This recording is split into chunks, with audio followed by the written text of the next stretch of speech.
Hello, bonjour, namaste, ni hao, and ohio everybody. We are back with yet another YouTube video, and today it's not a Danmachi one. No. It's not a Danmachi one. Today we're here to take a look and do a spoiler-free review of Wistoria Wand and Sword Season 1. Now, of course, if you guys don't know what Wistoria Wand and Sword is, it is basically another work by Omori Sensei, who is, of course, the author of the Danmachi franchise and series, of course, right? So from a Danmachi fan's perspective, watching Wistoria and actually, looking into Wistoria for the very first time, mind you, I hadn't read the manga or anything of that sort before the season aired, to be honest.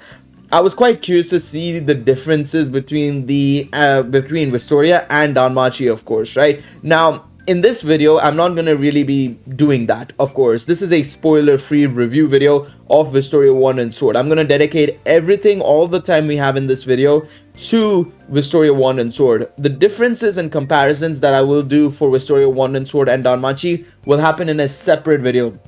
So, of course, if you guys go on to enjoy this video, first and foremost, remember to leave a like. But if you want to catch more content from yours truly and you want to see more stuff regarding Wistoria Wand and Sword and Danmachi, get subscribed. And of course, let me know in the comment section down below, what do you guys think about Wistoria Wand and Sword? And of course, from a Danmachi fan's perspective, if you are a Danmachi fan, what do you guys think about Wistoria Wand and Sword? Let me know in the comment section down below. I'm curious to see what you guys have to say down below. Now, like I said earlier on, I had no idea of Wistoria Wand and Sword's plot going into this, to be quite honest. I had zero idea. I've been kind of staying away from Wistoria Wand and Sword for a couple of reasons.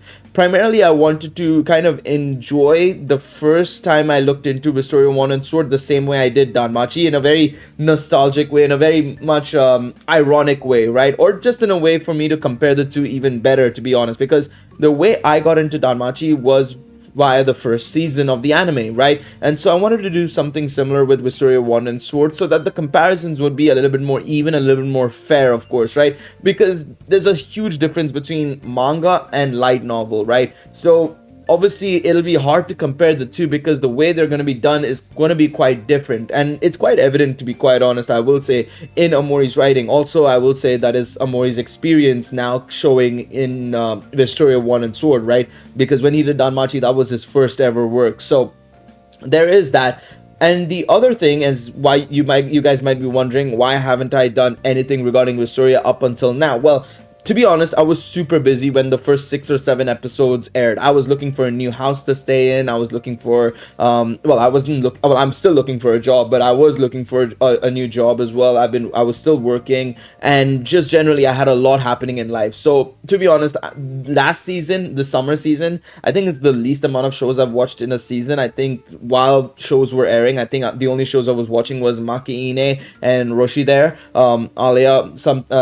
Alia doesn't share her feelings sometimes in Russian, or Alia shares her feelings sometimes in Russian. That's the one.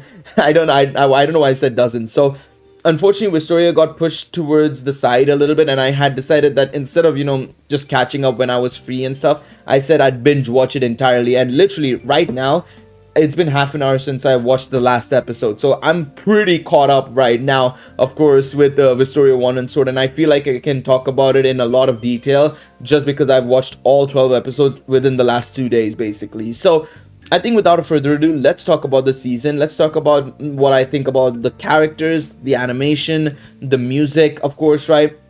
And a lot of the other things that I feel I can talk about without going into spoilers, of course, right? There will be a spoiler video later today or tomorrow, potentially. It just depends on my schedule and stuff like that. But there will definitely be a spoiler review video within the next day, basically. So keep an eye out for that, of course, right?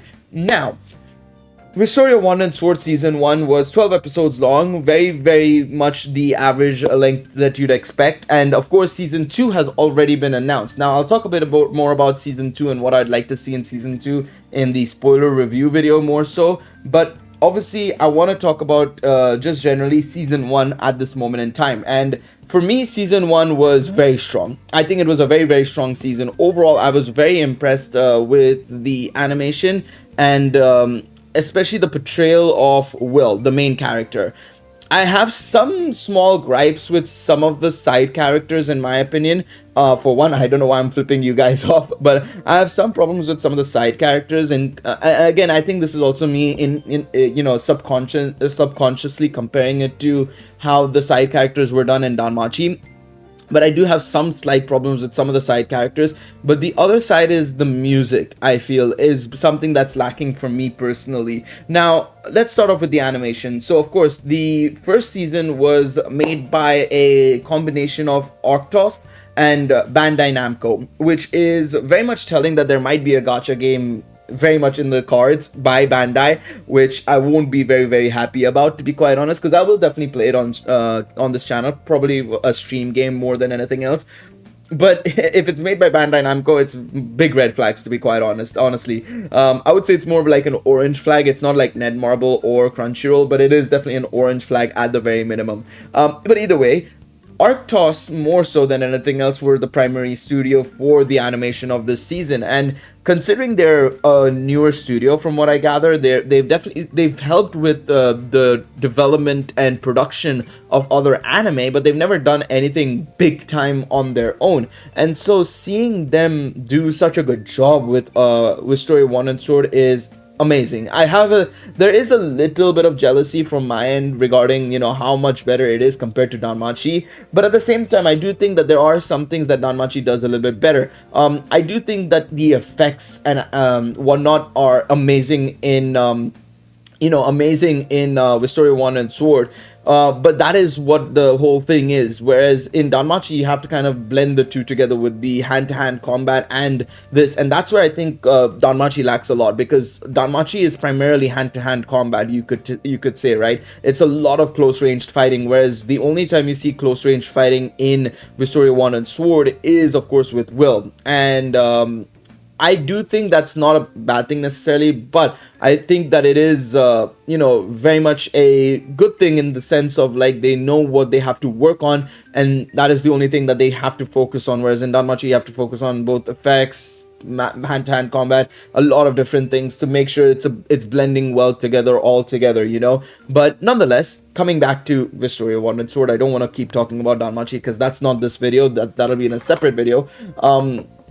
I think the animation was very good by Arctos. I really absolutely loved the animation when it came to certain moments. There were some moments that I think could have been a bit better in terms of the slow motion moments and stuff like that. I think they could have been a little bit better in terms of like some of the background work and whatnot. But I think that I have really no complaints outside of that, to be quite honest. I have very little complaints in terms of the animation. Again, for a newer studio, I think those flaws are kind of acceptable, to be quite honest, because you're a smaller studio. You're not as big as a Kyoto or Ufotable or a Mappa, or even for that matter a JC Staff. We know JC Staff's a big studio. We know what they're capable of when they want to really do a good job. And so, in that sense, I can't really deny that they've absolutely done a fantastic job with Wistoria Wand Sword, with probably what capabilities they've got considering they're a newer studio. In terms of Will himself and the protagonist, right? From that standpoint, I think it's quite a bit of an interesting direction that Omori has taken with Will, to be quite honest, because it's surprising to me that he's gone down this route of making a character that's, well, seemingly not overpowered, but very much super powered at the same time. You know what I mean? Because he's not it's sort of a weird dichotomy, I guess that's the word. I don't know if that's the right word. It's a very weird conundrum, I guess, in that sense, where Will is definitely an underdog because he doesn't know, he doesn't know magic, but at the same time, he's super powered, based on what we've seen in the first 2-3 episodes. Of course, in this spoiler-free review video, I'm going to talk about everything that we saw in the trailers and, of course, in the first 2-3 episodes, so that it's not like too, like, in depth and in detail about what happens later on. But it is a bit weird in that sense, and but at the same time, I think the way Omori executes it, especially later on, that you might see in the anime, is, I think, fantastic. I think it's a really good job well done. it is a little bit different for sure, but I think it's absolutely well done. And in all honesty, I think Will is a protagonist that I'm really, really liking so far. I wasn't sure if I would like him that much, to be quite honest. But I'm starting to grow on him a lot more, especially towards the end of the season for sure. I started to grow on him a lot for sure. So I'm really liking Will, but I can't say the same about the side characters. I feel like the side characters is where I'm kind of struggling a bit to connect with, to be quite honest. The only one I really liked is somebody who appears in the later part of the season. I think around episode 10 or 11 it would have been. I think it's episode 10 if I'm not mistaken. But I'm not gonna go into too many spoilers on who it is and exactly what character it is. But I think that character was the most interesting one for me personally, in my opinion, in terms of who I think I really, really connected with throughout the entire season, to be quite honest. There were some good qualities about some of the other characters, don't get me wrong, but I genuinely feel like all of them are lacking that development still, to be quite honest, and if they have that development as well, and some of them did have the development, to be honest as well, specifically one character that I'll go into more detail about in the spoiler review video, I still didn't really like it. I still didn't really connect with that character. I still felt it was kind of stupid, to be quite honest, the way that he was behaving and acting and the way his personality was, and just generally the direction his character was going in. So I feel like this is where Omori'S struggled a little bit in Wistoria Wand Sword, or it's more so the anime struggled. This is one of the reasons why I'm actually going to start up the manga sooner rather than later. But I really want to see the comparisons between the two, because I genuinely think that there is something lacking there, in my opinion, and I feel like maybe it's something they couldn't translate well from the manga side of things, or not. I just didn't really connect with the side characters all that well, and that's a damn shame, knowing how well Omori does some of his side characters. I know people will say that, Danmachi doesn't do it well, but I disagree. I think the side characters are fantastic in Danmachi. The world building and the side characters and everything is fantastic. So in that sense, yeah, that's my personal opinion on that front, of course, right? The music, oh god, I don't remember any music in the series, to be honest. I'm not gonna lie. With Danmachi, it was so like iconic, but Wistoria felt a little bit, I wouldn't say flat. It did do a good job in placing the music where it needed to be, but it was never really memorable music, unfortunately. And I hope that they improve upon that in Wistoria Wand Sword Season 2, because Season 1, I mean, there were some moments that I think that should have had some really memorable music, but they didn't. There was only one episode, I would say, just one episode, I think, that had really good music, and that was at the end. It was the insert ED, I'd assume, I think, if I'm not mistaken, and that's it. When it comes to the OP and endings, generally speaking, they were pretty good. I like them for the most part, so I have no issues there. I think the OP and ED were fine, but I'm talking about the background music for the most part, and the background music, yeah, no, it was just, there was just nothing for me that kind of was like, yes, I'll remember this, that it is from Wistoria Wand Sword. There are some tracks in, you can look at other shows like Danmachi, ReZero, Konosuba, so on and so forth, that have that memorable music. Wistoria just doesn't have it yet, and I'm hoping that Season 2 can absolutely nail the background music, because I think if they can improve upon that, I think it'll be a very well-rounded show, in all honesty, at that point. Just, they need to improve on those things, the side characters and music. In my opinion, those were the biggest flaws for me personally when it came to the show. The setting in itself and the story overall is what I will talk about last, to be honest, now, because I feel like that is going to be what brings people in the most, right? Is the story, the direction of the story, the setting, the world as well. That has to grab people in. And honestly, I think it's quite an interesting story, to be quite honest. It doesn't feel like we have the full scope of exactly what is going on, to be honest. Obviously, with the end of Season 1, I will say that. But you get a general gist, and a gist enough for you to know exactly, okay, this is the situation, but there are some things happening behind the scenes that we need to learn more about, right?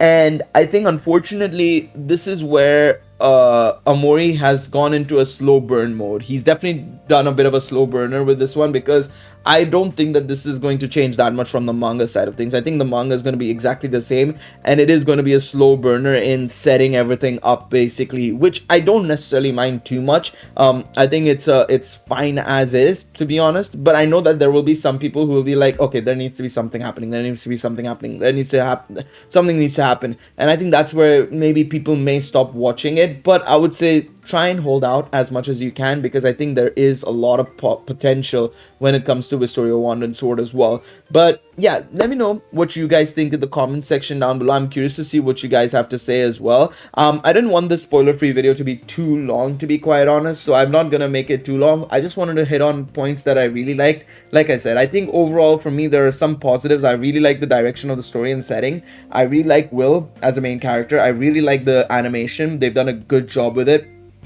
On the other side, I think side characters need improving massively. I genuinely do believe that to be the case. And also the other thing I would say is that I really would like more of an improvement in the music side of things. The music, the background music specifically, I should say, needs improving. It needs to be a little bit more memorable when the right scenes are happening, right? I don't want it to be memorable for every single moment necessarily, but you know, when the moment hits, you have to hit with a good track in the background, you know what I mean? So I just think that needs to happen. Outside of that, I'm trying to think if there's anything I've missed out on necessarily. Not really. If I want the more in character, again, like I said, the spoiler video will have more details and more thoughts on exactly what I think about each character and stuff. That's what we're going to be doing more so, and I'm going to talk a little bit about the story in its entirety. But let me know what you guys think in the comment section down below. Again, like I said about Wistoria Wand Sword, I'm hoping you guys enjoyed the season as much as I did, and hopefully we have a good time when season 2 comes out. Definitely, I'm very much looking forward to that as well. Thank you guys so much for watching. I'll catch you guys in the next one. Until then, take it easy, everybody. Bye bye.